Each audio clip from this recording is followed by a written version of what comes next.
What Life Has Taught Me by Swami Sivananda. It was, I should say, by a flash that I came to the conclusion early in my life that human life is not complete with its observable activities, and that there is something above human perception controlling and directing all that is visible. I may boldly say that I began to perceive the realities behind what we call life on earth. The unrest and feverish anxiety that characterize man's ordinary existence here bespeak a higher goal that he has to reach one day or the other. When man gets entangled in selfishness, greed, hatred and lust, he naturally forgets what is beneath his own skin. Materialism and skepticism reign supreme. He gets irritated over little things and begins to fight and quarrel. In short, man becomes miserable. The doctor's profession gave me ample evidence of the great sufferings of this world. I was blessed with a new vision and perspective.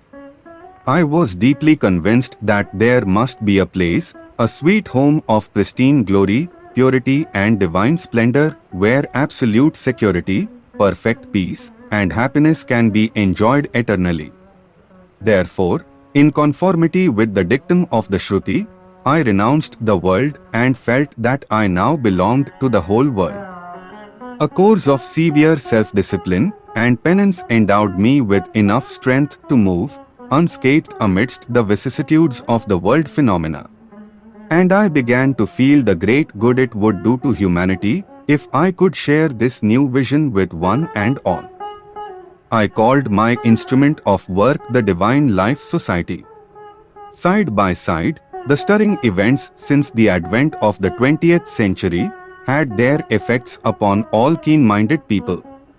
The horrors of the past and possible wars, and the consequent suffering, touched the minds of people. It was not difficult to see that the pains of mankind were mostly brought on by its own deeds. To awaken man to his errors and follies, and to make him mend his ways so that he may utilize his life for attaining worthier ends, was felt to be the urgent need of the time. As if in answer to this need, I saw the birth of the Divine Life Mission, with its task of rescuing man from the forces of the lower nature and raising him to the consciousness of his true relationship with the cosmos.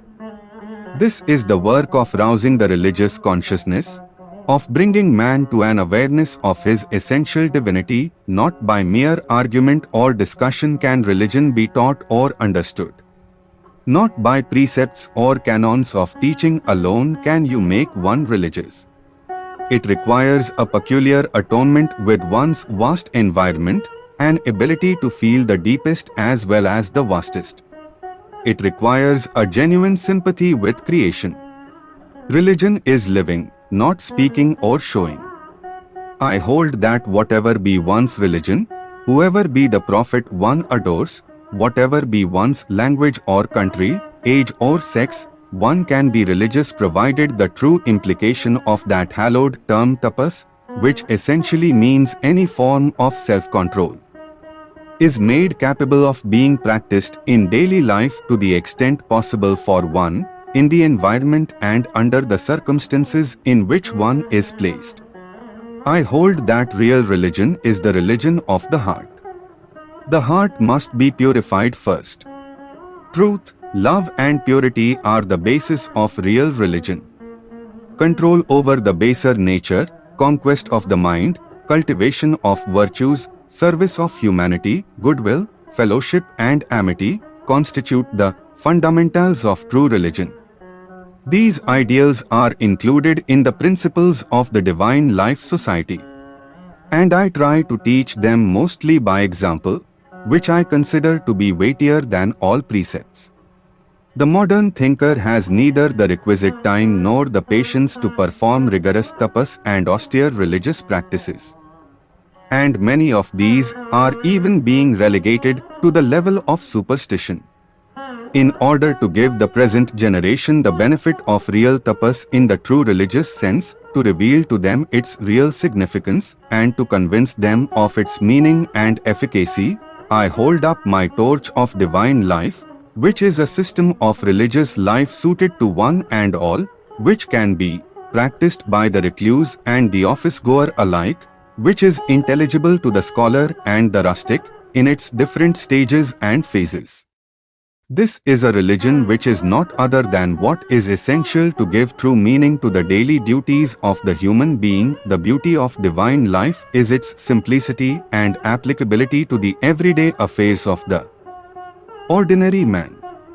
It is immaterial whether one goes to the church or the mosque or the temple for offering one's prayers, for all sincere prayers are heard by the divine. The average seeker after truth is very often deceived by the caprices of his mind. A person who takes to the spiritual path is bewildered before he reaches the end of his journey. He is naturally tempted to relax his efforts halfway. Many are the pitfalls, but those who plod on steadily are sure to reach the goal of life, which is universality of being, knowledge and joy.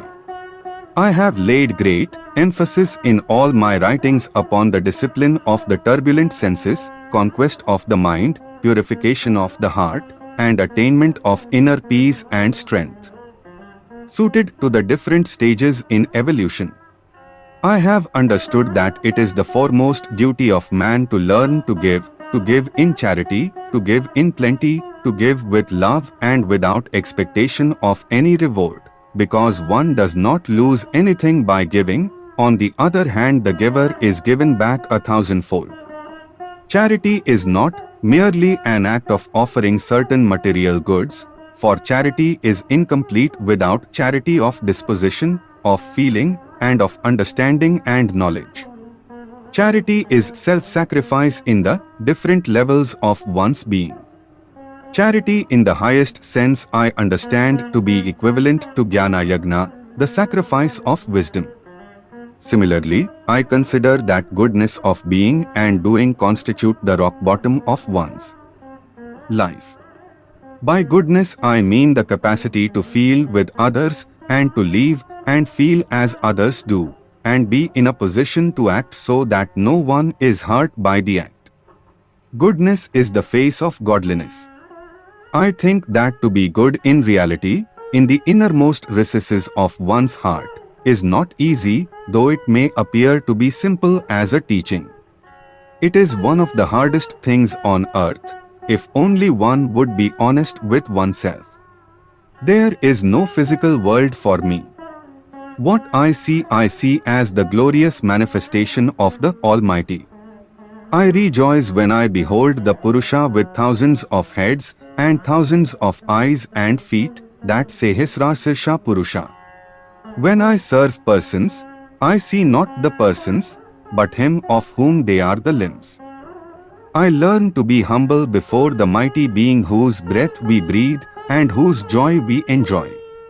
I do not think there is anything more to teach or to learn.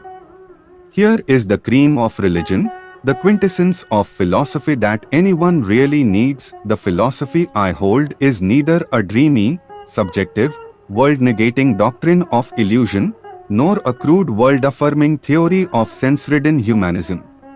It is the fact of the divinity of the universe, the immortality of the soul of man, the unity of creation with the Absolute, that I feel is the only doctrine worth considering. As the one all-pervading Brahman appears as the diverse universe in all the planes of its manifestation, the aspirant has to pay his homage to the lower manifestations before he steps into the higher. Sound health, clear understanding, deep knowledge, a pure, powerful will and moral integrity are all necessary parts of the process of the realization of the ideal of humanity as a whole. To adjust, adapt and accommodate, to see good in everything, to bring to effective use all the principles of nature in the process of evolution towards self-realization along the path of an integrated adjustment of the human powers and faculties, are some of the main factors that go to build up a philosophy of life. To me, philosophy is not merely a love of wisdom, but actual possession of it. In all my writings I have prescribed methods for overcoming and mastering the physical, intellectual, mental and vital layers of consciousness, in order to be able to proceed with the sadhana for self-perfection, to behold the Lord in every being or form, to feel Him everywhere, at all times and in all conditions of life, to see, hear, taste and feel everything as God, is my creed. To live in God, to melt in God, and to dissolve in God, is my creed. By dwelling in such union, to utilize the hands, mind, senses and the body in the service of humanity, to sing the names of the Lord, to elevate devotees, to give instructions to sincere aspirants, and disseminate knowledge throughout the world, is my creed, if you can call it one. To be a cosmic friend and cosmic benefactor. A friend of the poor, the forlorn, the helpless and the fallen, is my creed. It is my sacred creed to serve the sick, to nurse them with care, sympathy and love, to cheer up the depressed, to infuse power and joy in all, to feel oneness with each and everyone, and to treat all with equal vision. In my highest creed there are neither peasants nor kings, neither beggars nor emperors, neither males nor females, neither teachers nor students. I love to live, move and have my being in this realm indescribable. The first step is often the most difficult one. But once it is taken, the rest becomes easy. There is a need for more courage and patience on the part of people. They usually shirk, hesitate and are frightened. All this is due to ignorance of one's true duty. A certain amount of education and culture is necessary to have a sufficiently clear grasp of one's position in this world. Our educational system needs an overhaul, for it is now floating on the surface without touching the depths of man. To achieve this, cooperation should come not only from society but also from the government. Success is difficult without mutual help. The head and heart should go hand in hand, and the ideal and the reality should have a close relation. To work with this knowledge is Karma Yoga. The Lord has declared this truth in the Bhagavad Gita. I pray that this supreme ideal be actualized in the daily life of every individual. I pray that there be heaven on earth. This is not merely a wish, this is a possibility and a fact that cannot be gainsaid. It is to be realized if life is to mean what it ought to mean.